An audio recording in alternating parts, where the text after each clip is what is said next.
Greetings and welcome to another edition of What's Hot with Sea of Tranquility. I am your host, Pete Pardo. Today is Friday, October the 16th. Yes, indeed. We are once again in the lair of Chris Caffery, guitarist for Trans Siberian Orchestra and Savatage at the Silver Dollar Saloon. Yep. And it's not any more famous than it was last time, but it's still up and running. Still a very cool place. So for those of you who follow our weekly show here, we met with Chris a few months back just as he was about to release his brand new solo CD, Your Heaven is Real, as well as head over to Germany to play with TSO and Savatage at the Wacken Festival. So, Yep. So Chris, the CD's out. We got a copy of it over here. Most of you have heard me talk about Your Heaven is Real a few weeks back, actually about a month ago on a previous edition of the show. But so how's the reaction been from the fans and the press and all that kind of stuff? And the fans, it's been tremendous. I mean, probably, I think we'd spoken about this last time, but when the Faces CD was released, a lot of people were, I think, pleasantly surprised at what they heard on that record. And the fan response on this one is similar, but I think it's even better in a lot of ways because I think the music is a little more focused and I think people are connecting with the songs a little bit more because Faces, I was kind of all over the map with, obviously that's why I call it Faces, with the lyrics and what I was writing about, but I think there's a lot of stuff that hit home on this album. So, and the critics, it's like 9 out of 10 of them like it, and there's always that one guy that has to throw a shit sandwich at you by saying, everything that's come out of Savatage is not Savatage. And it's funny because it's usually those guys, like people that should be your fans, like critics that are Savatage fans are the ones that'll give you the worst review because they're just, wanting Savatage, and anything else that comes out, regardless of what it is just not, not worthy of anything. It's just like, but it's, I've had a lot of really good reviews on it. I've been happy with it. Cool. Yeah, I dig it quite a bit. There's a handful of songs on there that I think are a little bit different for you, but are very successful. You've got a couple tunes for me that kind of strike me as like really good 80s anthemic metal, which is something a little bit different for you. You got a couple really nice ballads on there, and you got some really, really heavy stuff. I totally dig the title track. That's one of those tunes I just can't get enough of. I'm still waiting for. I have somebody working on a lyric video for that, but he's not finished. But I actually had the contest that just ended last night.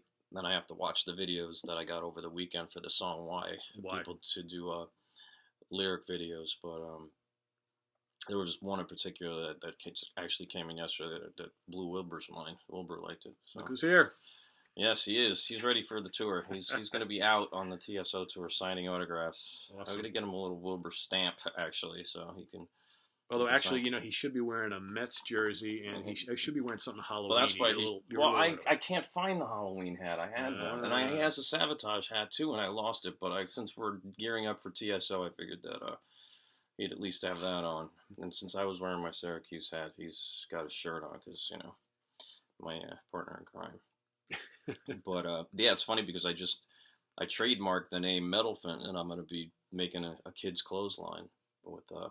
this elephant as the representative, so he's happy. He's actually getting more popular than me on Facebook. His posts get more likes than mine do, which is good because it takes the pressure off me. People aren't no longer concerned about what I'm doing. They always want to know where Wilbur is. It's all about Wilbur. Well, Wilbur was hunting this morning. That's why we were tired and late and we're sleeping when you arrived at the door, basically.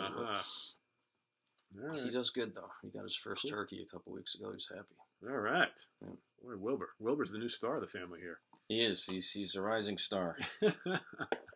So, Metalville Records working out for you? They're doing a good job? Yeah, they're doing it, as good as they possibly can, I think, under the circumstances of what the market is these days. I had a large amount of CDs that were sent to me that I signed and sold on my website. So, I mean... those people, if they were buying it, say, off of Amazon or something, I'm sure that, the Amazon charts or something would have reflected those numbers. But if, I had a lot of CDs that I sold out of my door where I was personally signing things. And that was a little overwhelming because I was selling CDs and posters and things together. And the stuff, everything hadn't arrived once. And then I had a package with hot sauce, and I'm trying to figure out how to make that package affordable for people with the shipping, and because they wanted something over $10 to ship a CD in the hot sauce, and I finally found a way to do it through priority mail and get like poster tubes and make it happen. I mean, and even overseas, I mean, that package with the hot sauce is like $25. Oh yeah, once you include anything glass. I went to UPS and I was like, how much would it cost to ship this package? And they wanted $110 to ship it. I was like, well, let me see if UPS might be cheaper than the post office. It wasn't cheaper than the post office. So, you know, we got them out, and people have been happy with it. And I'm going to still do CD orders on the road, but I can't do the hot sauce stuff. So, and if my CD supply runs out on the road, people are going to have to wait till I get home. Because bottom line, I'm supposed to be touring anyway. I'm not really supposed to be doing that, but I figured if some people wanted some Christmas presents, I'd sign some stuff and send it out. Now, what did you see? Because I know it changes as every week goes by. As far as like physical CD sales as opposed to digital downloads, what's the mix been so far, specifically for Your Heaven Is Real? Would you say? Well, I mean, I know that the people that want that CD in their hand, like I said, the ones that had purchased it through my website and stuff, those numbers really didn't change, you know, much from when I did House of Insanity. You know, it's like you get a few thousand people that want the CD in their hand. You know, people can download it, you know, and they can buy it. I think the only thing that really stinks now, I think that a lot of even the download pay numbers are down now, because I think you know, so many people just slap the song up on YouTube. And everybody's got 3G, 4G, 8G, whatever the frick it is. So when they want to hear something, they just go. Yeah, they just go there and they just stream that. And the thing that stinks about that version of the model is that I sell a song on iTunes. You know, I can make as much as, if the song's $1, you make about 75 cents. You get a good bit of money for that. I could have a song like, I'll look at statements. A song like, you know, Pisses Me Off can be played 3,000 times in a month, and you get 33 cents. So, you know, so it doesn't, that model where you literally have to be, you know, Taylor Swift and getting 7-8 million views of you're blowing your nose, you know, in order to really make money off that YouTube model. I mean, it's good that they're paying and stuff like that, but unfortunately, we're living in a society where I think the majority of the people want everything for free. And they expect it to be free. Yeah, well, you know, people, yeah. I saw that on television the other night, a debate.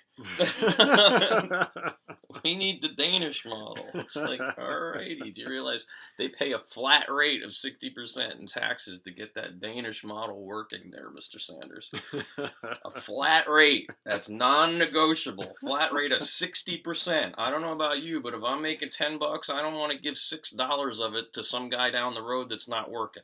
That's right. I just don't want to do it. So you can go for your Danish model, and I'll go for the one that freaking actually gets me something for working my butt off. Yeah.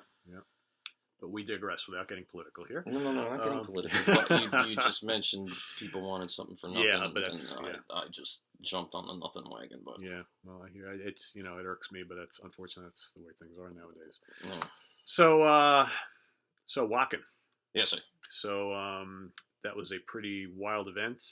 Most folks probably saw stuff up on YouTube and read all sorts of interviews and you know, articles about the festival, and kind of pretty cool. You had both bands playing at the same time on different stages. So what was that like, the whole weekend? And well, the funniest thing about the Wacken Festival is everybody kept asking us throughout the year what was going to happen, and none of us knew, because, you know, Paul had an idea in his head, and, you know, 99% of the time he makes the idea work, but 99% of the time we don't really know what it is until we're actually doing it. So he started working on the production about 6 months before, designing the stages and figuring out how we flew 2 arena stages, 2 old TSO stage sets overseas, and we threw extra screens and lighting and pyro, and it was so much stuff went there.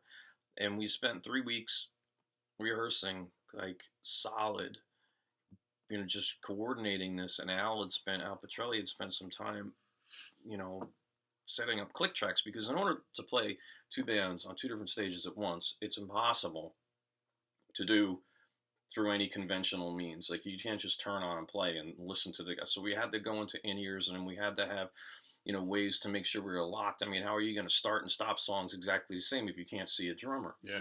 So we had, what the heck was that? Oh, that was my phone. Oh, it's his phone. The boat's coming in. Excuse me. No, but, so, there was electronic counts that we had and recorded things where, we were actually able to know where these endings were. But in order to do that and make it work, it took a lot of rehearsal, because usually, say, like for a TSO tour, we rehearse the music, then we get onto the stage, then we rehearse things with the production and lights and do full run-throughs, full dress rehearsals. We were supposed to rehearse the show in our in-ears silently at Wacken the night before, but it was raining and the wind was too hard and it blew out the generator, so we couldn't do it. So the actual first dress rehearsal of what we were doing was the gig. So, wow. I mean, I was really comfortable with it, though, because I love those festival stages. Everybody else was running around kind of nervous, and, Al Petrelli finally, started breathing normally once the last note was hit. But I got up on that stage and I missed it, I was doing my sound check and I stood on that. I yanked out my in-ears and you listen to your guitar through an arena, not an arena PA, but a stadium PA, and you're playing those chords, and it's just it was a powerful feeling that I really miss. I remember, I think one of the best concert moments of my life was at the Bang Your Head Festival in Germany. Has an arm that goes out into the crowd that you're able to get out to and play on. And I just remember the last time we were playing there, we were there with Judas Priest, and going out and starting Hall of the Mountain King, and I wasn't using in-ears at that time, so I heard everything, and just being surrounded 360 by people and hearing that crowd and, hearing that guitar coming out of that PA system, it was just it's a really special feeling. It's a good, strong, powerful feeling that you just don't get from anywhere else, regardless of how many people you play in front of in other situations. There's just something about playing one of those festival shows that's different. It's just a special feeling, and there was, everybody says Wacken sells out immediately, but we sold it out faster, and people go, well, the festival would sell anyhow, but it's like, nah, it wasn't like that, because there was a lot of fans there. I was running into them on the trains coming from Hamburg into, when I went shopping and stuff like that. There was kids from Greece, South Africa, Brazil, Egypt, all these places that said, we're here and we've never been to Wacken and we're here to see Savatage. Because I think people weren't sure if they'd ever see us again. And now, take advantage of it.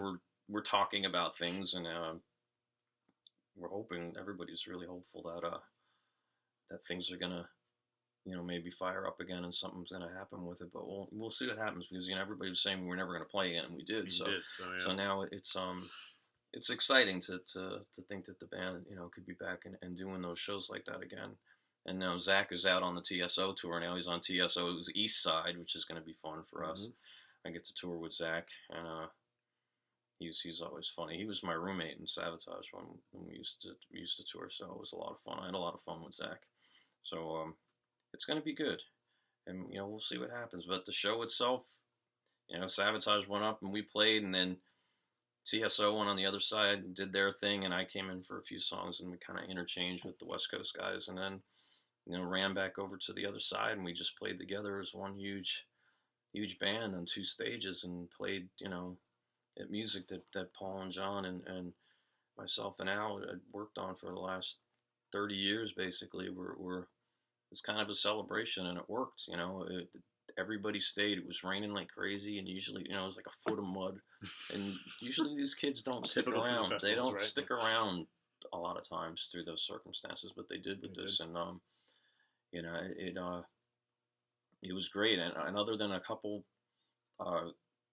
pyro effects that we had, that there's those moving clocks we had on the TSO tour. They had some pyro in it that actually got rained out, so to speak, because they couldn't be covered, so they were literally rained. The clock pyro were rained out, but it was awesome. The fans liked it. And well, that was the thing that I noticed on the couple of clips that I saw. It seemed like both the fans and the band were just having such a great time. I mean, everybody just was so happy to be there and be experiencing it. I couldn't stop. I was smiling and crying, and it was just, It's crazy, you know. And you just see John up there, and John was nervous. We always bust John's chops because he never plays the beginning of Gutter Ballet without fumbling something in the intro. And it became a tour joke with us. We would literally sit there and like me and Chris Oliva and Johnny Lee, we would be handing each other money. And the same thing would happen with Al and Johnny. We'd be like making a joke of betting each other before the song that when he's going to mess up the intro. And he's just like, I'm not going to mess it up this time. And I said to everybody, I said, if John Oliva plays that intro right, we've got problems. And sure as shit, we went up there, and I think it was the first thing we did was Gutter, and he messed it up, and it was perfect. He wouldn't have messed it up. It was just like a point. Then his dad was always really funny. Old Mr. Levy, he's a great piano player, really? And he would just bust on John about his playing, like, "You got fat fucking fingers, John." It's like, yeah. So did you you know, a lot of bands played at Wacken this year. Did you get a chance to check out any of their acts, and were any that really kind of stood out as kind of noteworthy for you? Any bands that you really enjoyed? You know what? I was watching some the day we played. I went out and checked out UDO. I mean, he was playing with the German military orchestra in this thing, and he's always great live, and he's such a funny person. I got to know Udo when I was doing the Doro anniversary concert, and he is hysterical. He reminds me of a little German John Oliva. He's just so funny. And I wanted to catch Annihilator, but I missed him. I saw a little bit of Queensryche. Well, that new Queensryche album was good. I was watching Henning from Italian. He was doing there with some cover band, which was, I mean, it was good, but it was raining really hard, and yeah, that was about it. I didn't really get to see that many more. I mean, I wanted to watch Judas Priest, of course, but they were playing the night after I left, so I couldn't see them. And then you know, the night after we played, we did some press, and we just wound up hanging out in the VIP area and kind of just like seeing a bunch of friends. I was hanging out with Mickey D and some other people. Oh, cool. Never really made it back out towards the stage area, but I did get a Wacken tattoo. I got my little thing, which they told me that this is my permanent pass to the festival and backstage. They're putting it up on the sheet, like, this gives you this access, this gives you this access, that gives Chris Caffery access everywhere. So I have permanent access. There you go. So does Wilbur. He's my guest. So that kind of leads us up to so it's the fall, and fall leads into winter, and that usually signals lots of stuff going on with TSO. So I know you're getting ready to head out for rehearsals for the upcoming tour. Can you talk a little bit about that? And I hear there's going to be a new TSO album coming out. So Letters from the Labyrinth is coming out, I believe, in the middle of November. Like I said, I usually am able to confirm things 100% the day after they happen.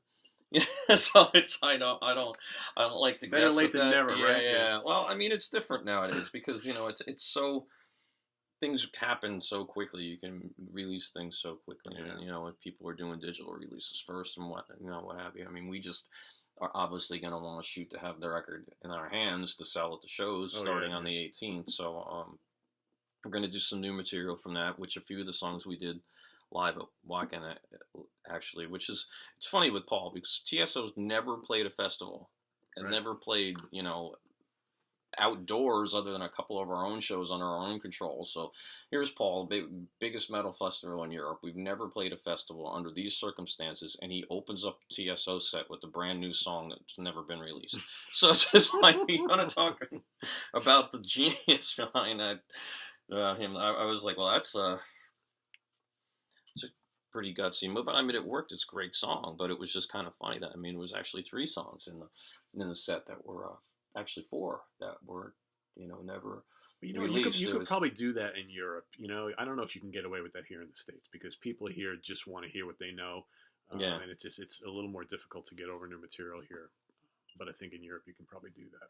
Yeah, they liked it. I mean, everything went over great. So yeah, we have a new show this year, and the Ghost of Christmas Eve DVD is like the only thing we've released for the wintertime that has not been done, you know, as a piece yet. And you know, it'll be something that's a little bit different, and the rest of the is it sets. going to be any like main focus on one album, or is it going to be kind of a mix? No, it's going to be a mix. Okay, you know, that's a all little the different. material from the Ghost of Christmas Eve DVD, obviously, and then you know mix-ins from the other records in the Christmas trilogy, and then there's going to be some new stuff, and you know some of the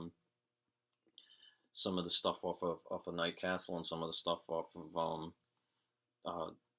off of Beethoven, of course, and then you know who knows, you know, you might with Zaki coming out, you might see us throw in a Savatage song. You never know. You know, I heard possibilities, but you know who knows. I like I said with that, we have you know, a 2.5 hour show, which is probably 24 songs when it's all said and done. And I have a set list of like 42 that I'm told Warren right now. So I don't know what's going to be in and what's not going to be in, but you got to know it all.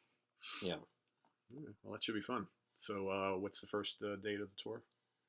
I believe it's November 18th. It's a little bit later this year. We start in Erie with the East Coast run, and the West Coast run starts in Omaha like usual because that's where we go to rehearse. And then you know, we're going to New Year's Eve, and I'm not really sure what's happening as far as next year on touring goes. You know, at first I heard there's going to be some stuff. I don't know exactly what's happening. You know, if I free up my time the right way, I'm going to try to do some dates for my record. And you know, I've spoken to people like Brian Tichy and to even you know Joel Hoekstra, who wants to play guitar on my tour. It's kind of funny. Wow. And you know, I've spoken to some of the people that Brian works with, like Rudy Sarzo, and you know, Brian's busy. I've spoken to Jeff Plate, so it's like I got a lot of people that want to play. I'm just trying to, you know, piece together the schedule now. It's funny. I was talking to a booking agent about doing festivals. He's like, I said, "Well, can you get me festivals?" He said, "I need to know the lineup," and I'm like, "Well, the lineup needs to know the festivals." Yeah, I can't. These people one is work, dependent you know. on the other. Well, yeah. People like Brian Tichy and Rudy Sarzo, they work all year long. I'm not going to be able to guarantee them until you guarantee me something for them. So it's kind of like I should just give people names and be like, it's going to be Gene Simmons and Paul McCartney doing both basses. Let's make it happen. We're going to play Big Bottom. You know, it's like, yeah. Well, good luck with that. Sounds exciting. It's all this it going to should keep be you pretty good, busy. you know. And then I'll get off the road. I got to cruise with Jimmy Sturr. Actually, my last Oktoberfest with Jimmy Sturr Orchestras this weekend. They've been fun this year. There's been some really crazy. Yeah, you've been all over crazy audience in this area. Yeah. We last weekend in Hunter, New York, there was like something like I think they said it was 8,600 people, and then you know in Vernon there was over 9,000. It's like there's been crazy crowds at these Oktoberfest. Yeah. That's a great time of year for all that stuff here in New York. Yeah. So, what do you got here? Oh yes, the Private Reserve, Tears of the Sun. Here's the funny story for everybody. Here's the old model, and the new model, which is made with the Caribbean Ghost Pepper. Big Ed's Caribbean Ghost Pepper. Ed is the guy who invented the Reaper Pepper. Well, my original recipe for Tears was a little bit hotter, and we decided to do a hotter version. The idea was to have it in the same size bottle as the other ones. Hence, why the label says 5.4 ounces, but the bottle's 8 ounces because the label maker made the labels the wrong size, and we had to get sauce sent out. So we have the only 5.4 ounce, 8 ounce bottles on the planet. Yeah. More sauce for your buck. Everybody seems to like that. Everything's going really close to actually getting some really good major grocery store retail with High River sauces. So good. Mr. Seabury's been busting his butt. He's got another kid on the way that does that to people. Okay. So yeah. But yeah, go and check out the new sauce. I'm bringing that one home with me. Yeah, that's his. He takes that one.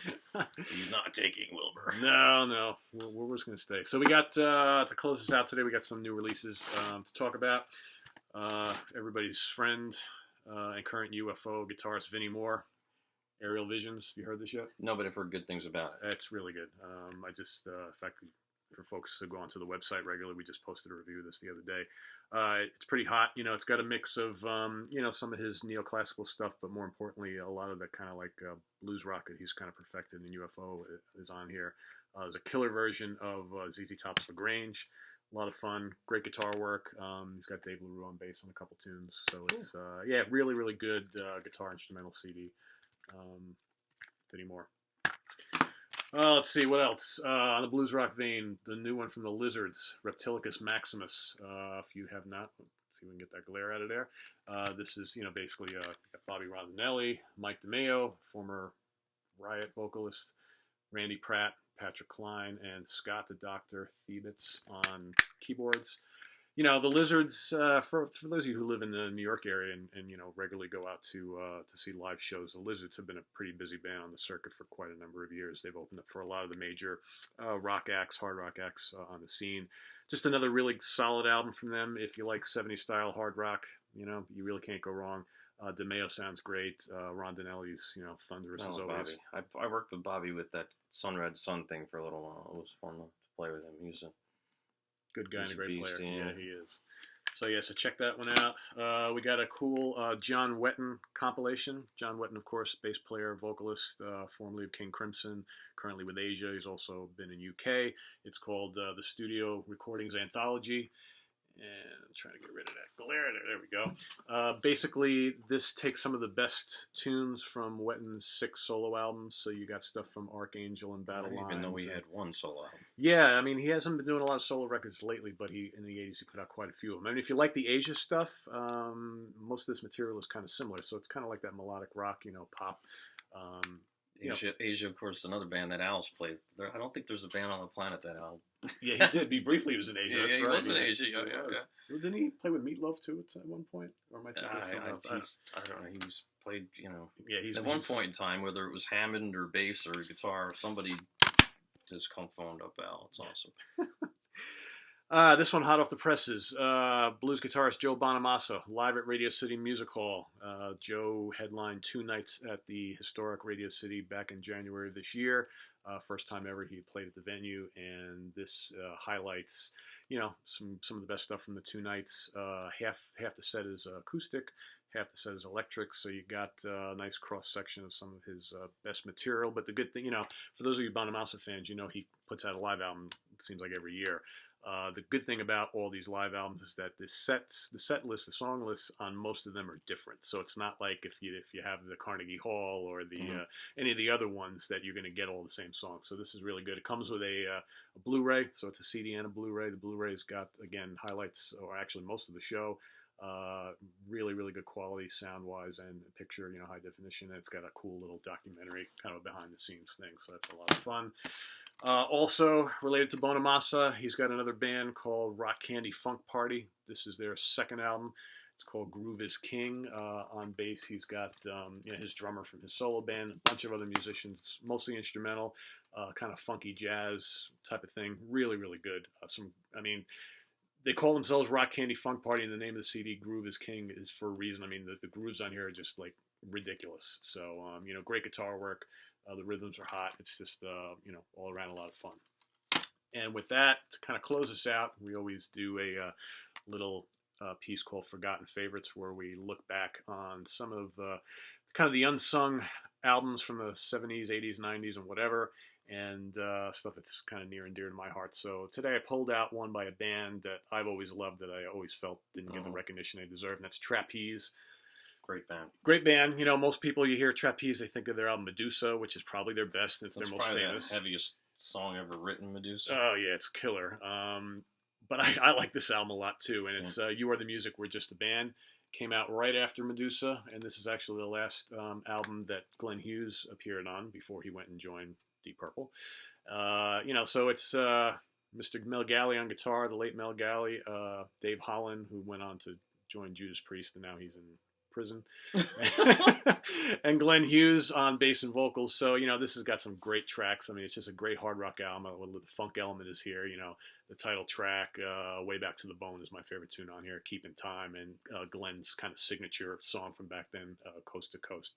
So just a really, really good underrated album from an underrated band who I know influenced a lot of people. I think it's unrated. I think they were just under-recognized. I think most people in the know how great they don't they even were. know the band. So no, you're right. They just, the band should have been huge. But you know what? If they were huge, he might not have joined Deep Purple, and a lot of things that kind of happened afterwards might not have happened. So, but if you're a Hughes fan and you haven't checked out the Trapeze stuff, shame on you. You really should. So this is our forgotten favorite of today. You Are the Music, We're Just the Band. And with that, come to a close to another edition of What's Hot with Sea of Tranquility. As always, I am your host, Pete Pardo. Thanks again to Chris Caffery for having us here at the Silver Dollar Saloon once again, and we wish him lots of luck and lots of fun on the upcoming tour and with TSO and all the other things he's got going on. And we'll see you next week, same bat time, same bat channel. As always, be safe. Not the same elephant, though. You know. That is true. Wilbur will not be appearing next week, but he will be appearing somewhere. That's true. So be safe. Make sure you investigate a lot of the music we've been talking about today. It's always good to seek out the new stuff, but don't forget the classics. Take care.